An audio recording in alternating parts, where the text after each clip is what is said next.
السلام عليكم ورحمة الله تعالى وبركاته. أدبان دي سلامي يا أمان خيارتا iyo daawadayaashayda igu xidhan page-kayga Shah Entertainmentis. waxaan idiin soo gudbin doonaa wax kasta oo aad u baahataan oo ay ka mid yihiin sida haddaad filmaha u baahataan, haddaad riwaayado u baahataan, haddaad sheekooyin u baahataan, haddaad mahmaayo la turjumayo haddaad u baahataan, wax kasta oo dalabkiina aad u baahataan waan soo gudbinayaa. wax kasta oo aad u baahataan si kasta oo aan keenaba anaa keenaya. markaa soo dhawaada waxaan idinka codsanayaa like, share, comment iyo subscribe-to oo u muhiimsan. dhac halkayra cad cadeeya halkayra cas cadeeya okaa aad baan idiin salaamayaa.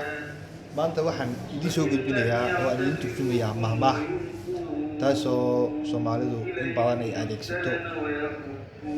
mahmaahdu siday ku timina waan idinka sheekeynayaa, sida loo adeegsanayana iyadana waan idin fahansiinayaa.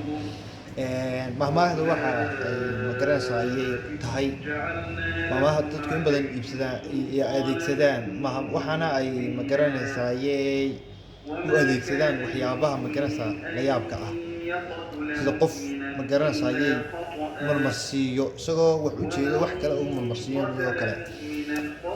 marka mahmaahdu waxa weeye baroortu orgiga ka weyn. marka mahmaahdani adoo waxay ku timiday gabadh ayaa nin bas jeclaayeen. marka ninkiina nin geesi uu ahaa. adigu waxa dhacay reerkii baa lagu soo duulay ninkan uu ka dhashay.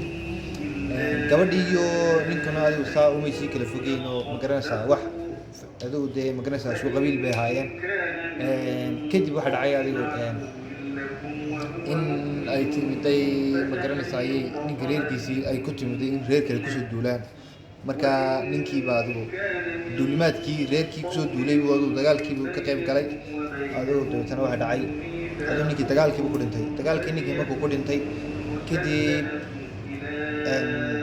nimankii soo noqday dagaalkii ka soo noqday. markii dagaalkii laga soo noqday ayay gabadhii loo sheegay dee inuu dhintay ninkii. dabeetana markii dee casirkii xoolo soo hideen ee magaranaysaa waa beed gurigii yimi bay gabadhii ooyeysa u yimid oo barooranaysa. isku dhaaba maxay kugu dhacay, maxaa la ooyeysa mta jira orgigii reer hebel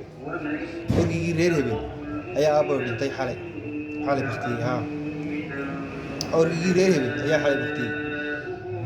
isna uu ogaa in ninkii magaranaysaa gabadhu doonadeed u dhintay. halkaasuu deetana mahmaahda ugu jawaabay guura baroortu orgigii ka weyn. marka mahmaahda saasay ku soo baxday. Soomaaliduna wadu taa si aan iyagoo fahamsanayn ayay adeegsataa. sidaa awgeed baroortu orgigii ka weyn imika aniga magaranaysaa ayay ka weyn YouTube samaysata ka weyn madha waxay yaa suu mahmaahin. aad baan idin salaamaya dhammaantiin.